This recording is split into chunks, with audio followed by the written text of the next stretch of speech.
Monsieur le Président, Excellences, Mesdames et Messieurs les chefs de délégation, Monsieur le Secrétaire général, je voudrais, avant de commencer, Monsieur le Président, vous adresser les chaleureuses félicitations de la délégation guinéenne pour votre brillante élection à la présidence de la 78e Assemblée générale des Nations unies. Je voudrais également, devant cette auguste Assemblée, vous assurer du soutien de mon pays. Je souhaite par la même occasion rendre un hommage mérité à votre prédécesseur, M. Sabah Korosi de la Hongrie, à M. le Secrétaire général, M. Antonio Guterres. Je le remercie pour le dévouement avec lequel il dirige notre organisation.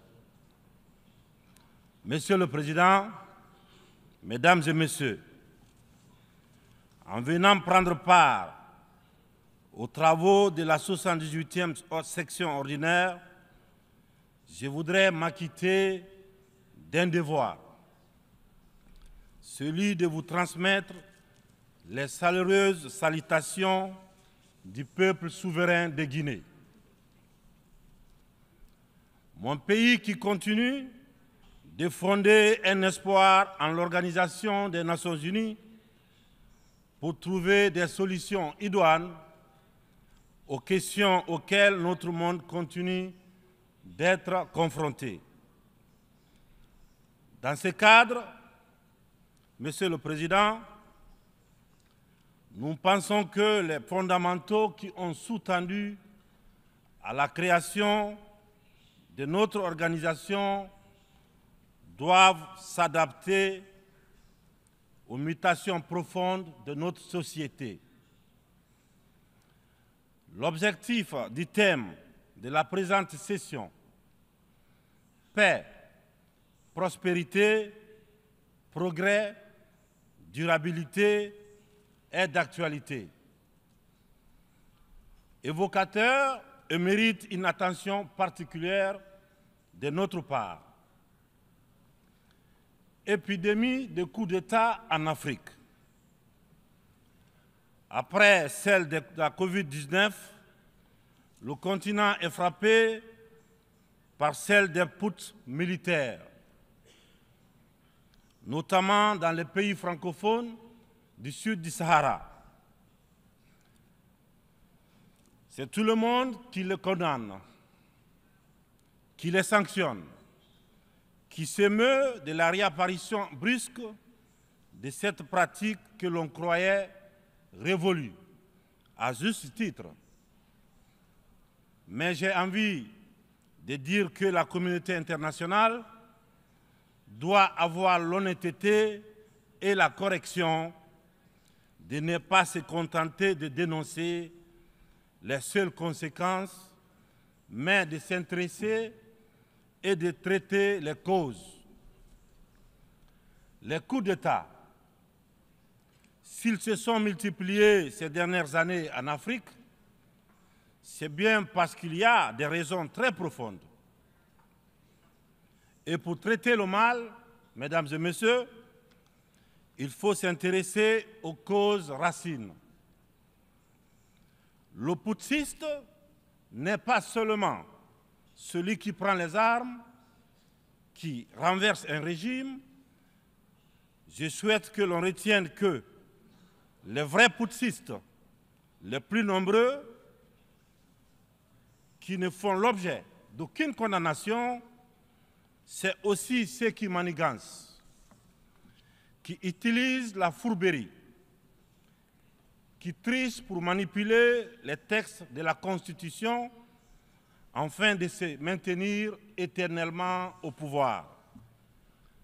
C'est ceux en col blanc qui modifient les règles du jeu pendant la partie pour conserver les rênes du pouvoir. Voilà les putschistes les plus nombreux. Monsieur le Président, Mesdames et Messieurs, je fais partie de ceux qui, un matin, ont décidé de prendre nos responsabilités pour éviter à notre pays un chaos complet, une situation insurrectionnelle.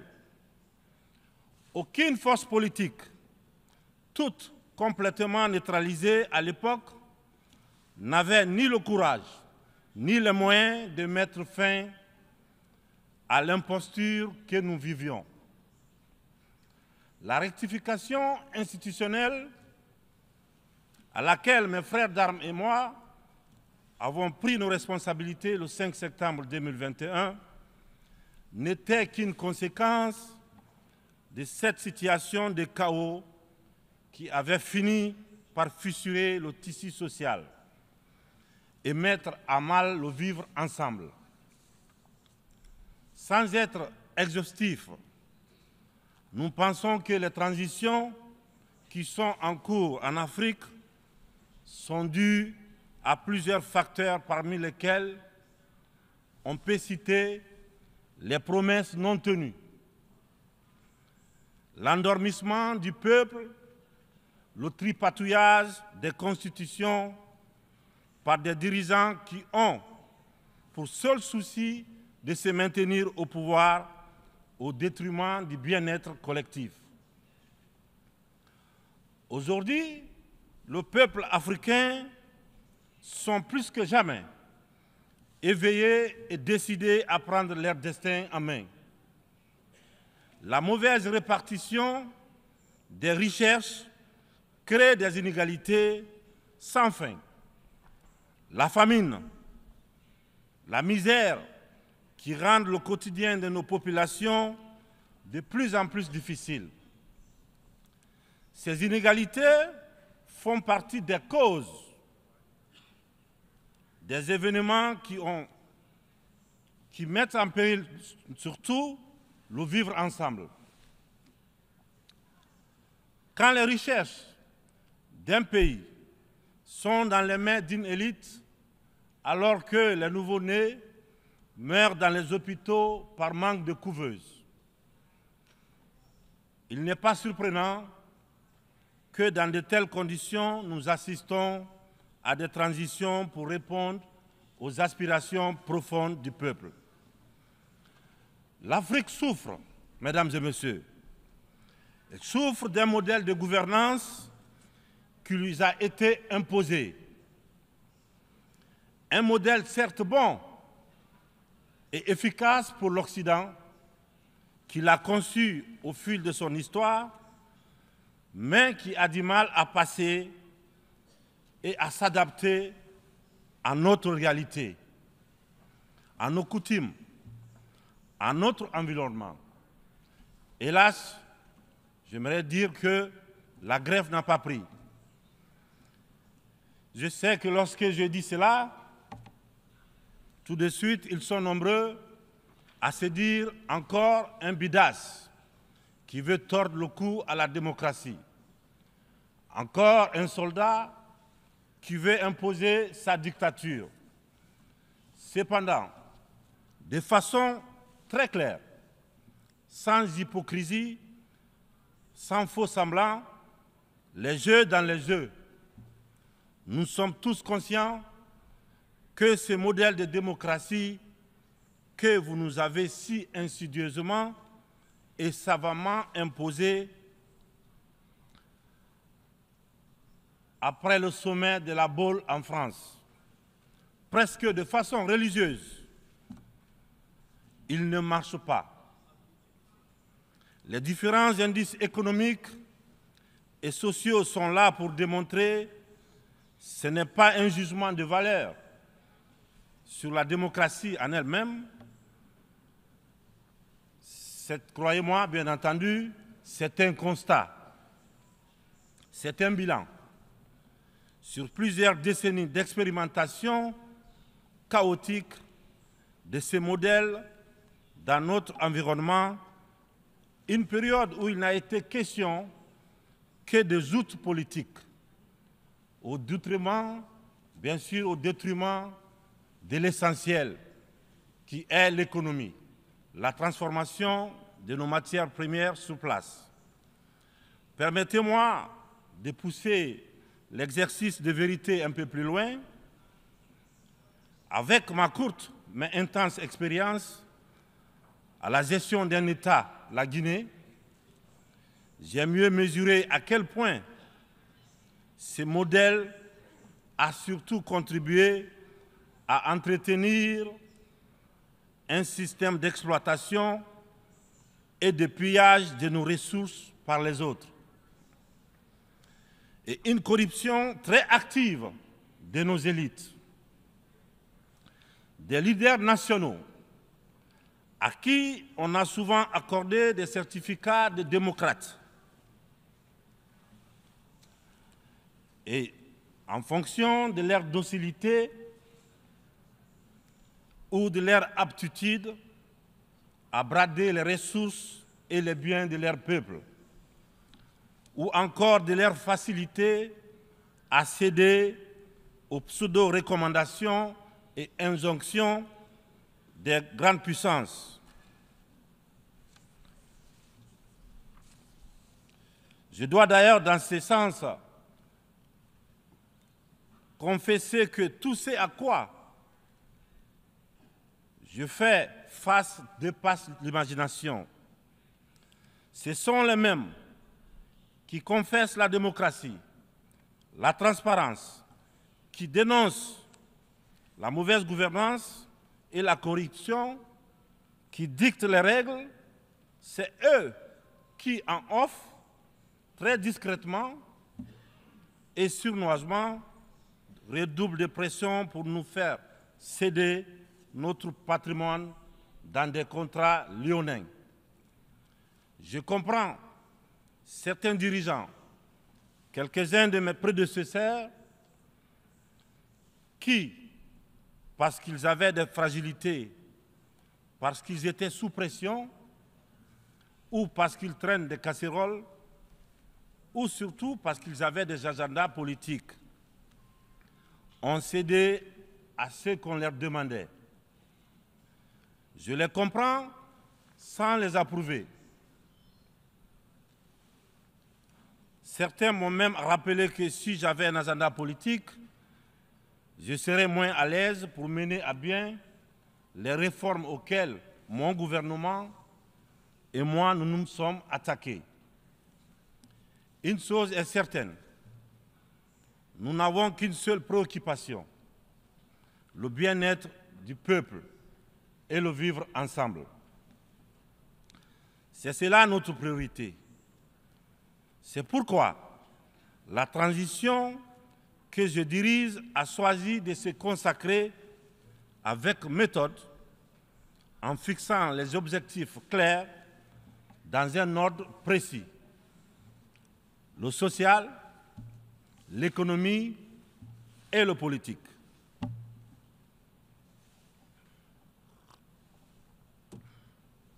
Monsieur le Président, Mesdames et Messieurs, mon uniforme, je l'ai mis au service de mon peuple.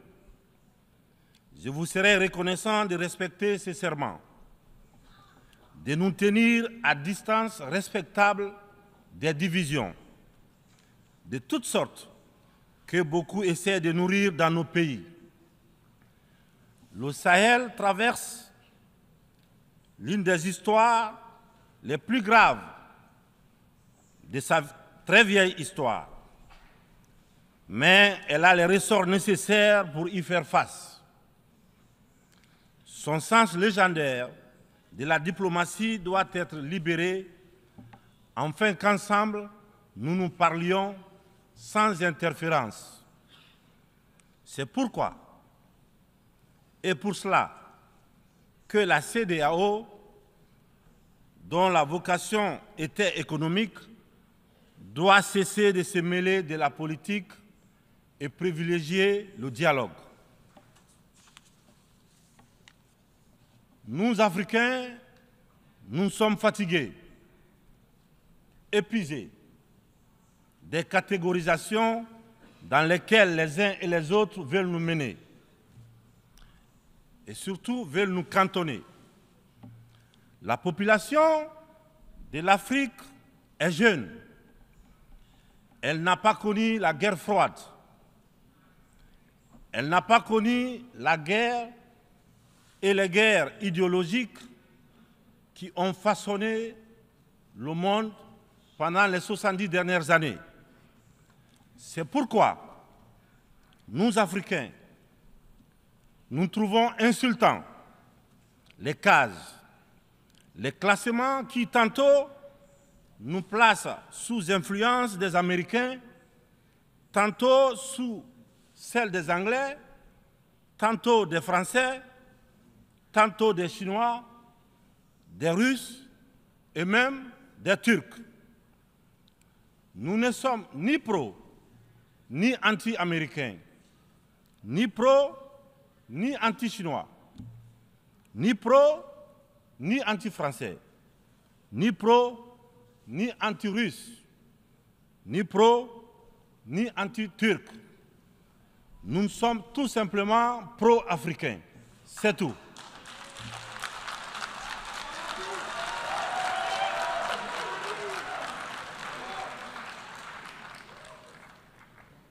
Nous mettre sous la coupe de telle ou telle puissance est une insulte, du mépris, du racisme vis-à-vis d'un continent de plus d'1,3 milliard de personnes. Il est important, dans cette prestigieuse et influente assemblée, que l'on comprenne clairement que l'Afrique des papas, la vieille Afrique, c'est terminé.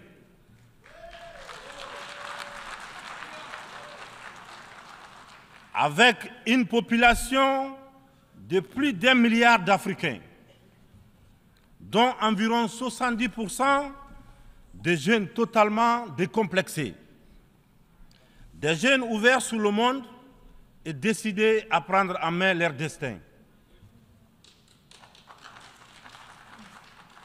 Il est venu le moment de prendre conscience que les structures, les règles issues de la Seconde Guerre mondiale,